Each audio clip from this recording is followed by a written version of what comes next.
picked up our new boat. It's being hauled back to the house. Okay, so this is our new toy. Right. And to get up. And it also has, it's older motors. They painted the cover caps, but they are Honda 4-stroke motors. I think they were 225s or something. 225s. Look at all the room. We could put all the people and the kids into a little cuddy cabin down here. All right, this is the cuddy cabin. If we get it open.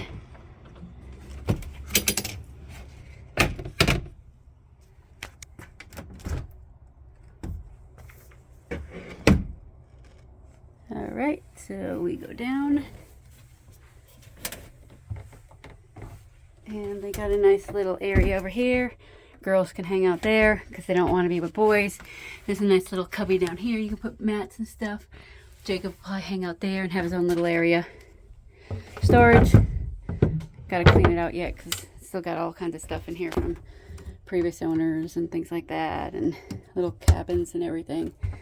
What else we got down here? Yep, more storage stuff. More miscellaneous things we got to go through. And all the windows, and we got the head over here. Head we have to get functioning because the last owner said when he bought it, it never really worked. So I don't know if it's the electric part doesn't work or if the plumbing's not hooked up yet. So we'll play around with that. It looks kind of like the sailboat because it's got that Jasco electronic one. Because that was kind of like our sailboat one too, because that was electronic. That pole over there goes under here.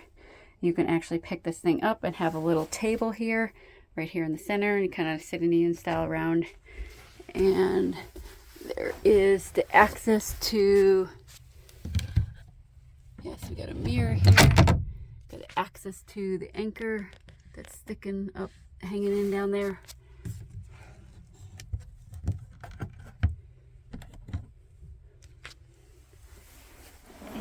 See what else we got.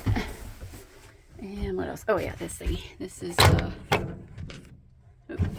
finger getting in the way. This is the little cooking area. We'll also install a grill, of course, but looks like a little propane. Looks like it's kind of missing some stuff, but we'll get all this stuff working. It's a 1990 Grady White, so. Looks like, yep, obviously got to fix that. That looks like that's the macerator stuff. I don't know what's under there. There's probably some electrical access to the stuff up on top for all the gauges. And so we got this. We got the Garmin, both of those, GPS, the fish finder, the actual radio, all the gauges. All the other stuff that we don't know what it is yet. Access to put your phones and stuff. The controls, one for each motor, left and right. Keys left and right. And looks like we have all the electronics. And we do have a shore power down there, so we can hook up, which also has, somebody must have installed this, so we got the power inverter. So it looks like there was some work being done to it, so we got to kind of, obviously we know the motors work and we know it can go on the water and it floats, so all the other stuff is kind of like we got to test and hit or miss. These are all little accesses for storage, fishing lures, and whatever else down there. Looks like spark plugs. More storage down there. More storage under here. There. We're going to put some holders for the dive tanks. A lot more storage. You got the little pop-up pins. Storage under there. Storage, storage, storage.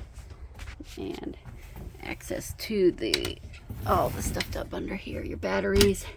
You have a battery on the left and right. All the way down there. All your fuel pumps. I don't know if I can get this one open yet. There we go. Yep. Got your fuel filters and pumps and valves and battery switch shutoffs. So you got, there's a battery on and off. Both batteries, one battery, two batteries, so on and so forth. There's one on each side. So, but we finally got our bigger boat. You can actually walk on, which is nice. Still has all the railings all on there, pretty good. Little accesses, so that'll go down where it was the little sleeping area. And then you gotta switch off the anchor, put a better one on, because it looks like somebody had just switched that off with a crappy small one. And that's what we got.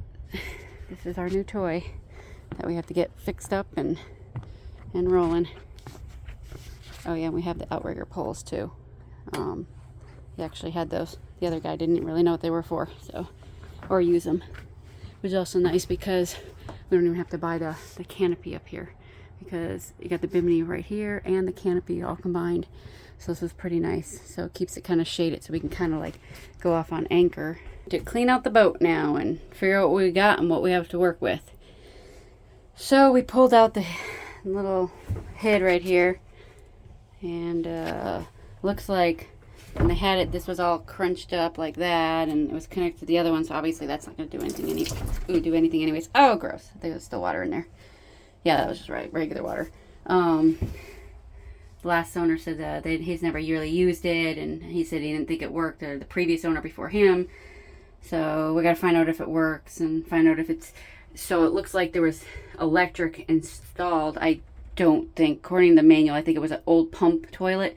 So I don't think there was an electric toilet in the 1990 version. So we're trying to figure that out. But first I'm going to vacuum and clean and wipe down everything, and then see what's in all the cubbies and pull it out. See what we have and find out, make like a list of things we need to get, what we need to repair and fix, and we're kind of going from there. So got some of the windows open. There's a little Velcro, but Velcro thing doesn't work. I have to get new Velcro to put it back down. And I don't think this one slides open either. I don't, well, you gotta actually, these little clips are like really tight, and then there's like a knob that you put on here to open it. Yeah, barely opens, but it's very sticky, very hard. That one I got open a little bit, but see, the screws got to get tightened up on it. But that's all cosmetic stuff. We got some sealage up here that's kind of leaking a little bit, looks like, but, and some other stuff. Yeah, we got to figure out everything. So the toilet we took apart, and since you have to tear apart this whole thing, this is one of the older what is that, Jaspos or whatever, toilet systems. This is the deluxe flush toilet, or one of the older ones, and found out that there's a belt that drives the macerator pump on it and everything. Since the boat we have now, the macerator pump is not in the tank. So I think somebody switched it out with an electric one of these electric ones. Macerator's already in here, so it already macerates it before it gets to the tank, and then you can just pump it out. So we're not having to, I don't think we're going to have to find a macerator pump for that old style tank, because the newer ones, they're like $1,000 to put one in. And it's different because the plate on our old one is round, and all the new plates are like square. I'm pretty sure you can just set it on top of it and just screw into it, but that's $1,000. You can also do an inline one too with the like after the toilet, and they were like $200-300, so that's not so bad. But if we ordered the belt, and if we get this one functioning, then we don't really need to do anything with the macerator pump. Just hook up the lines, the vent lines, back to the tank, and then that's about it. So that is the deluxe version one. Here's the bowl part and the lid. It all gets, literally, you have to take apart the entire thing to get to this little macerator pump inside. So as usual, my husband comes out, puts the part in, and forgets to take any pictures or videos of it actually putting together. But yes, he got the part in, the little belt, he put it around the gear and completely put it together. And I just put these on here so I can have quick connects to connect and disconnect it instead of having it a straight solid wire, so I can at least be able to unplug it and pull the toilet out if I need to again. There's the other 2 wires we fed through, and see, this is how they were connected to the toilet, but they were cut off right there. We're assuming why, because somebody was probably trying to fix the toilet and then to shove the wires back down here. So I'm going to put those other little pieces on this end so I can connect it. And then this was the wire for the electrical portion of it.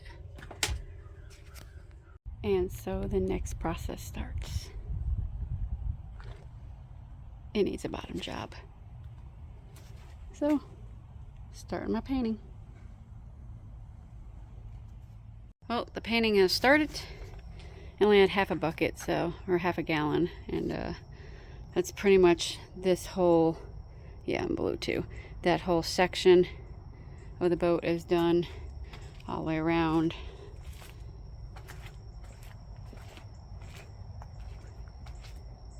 And to that side.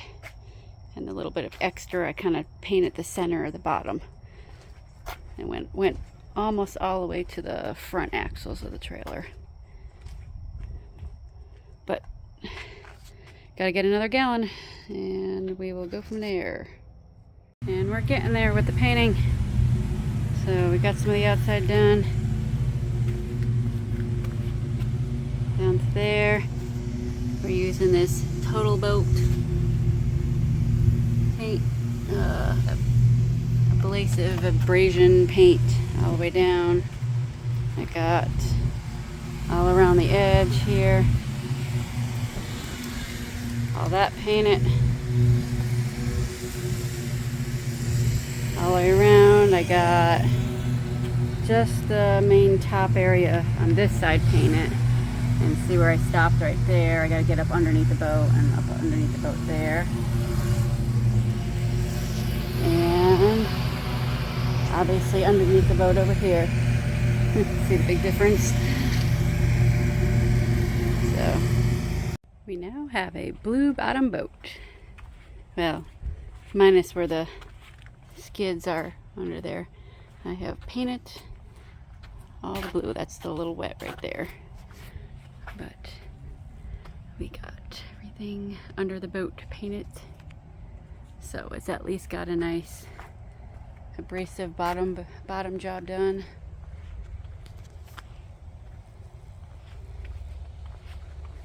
All the way around,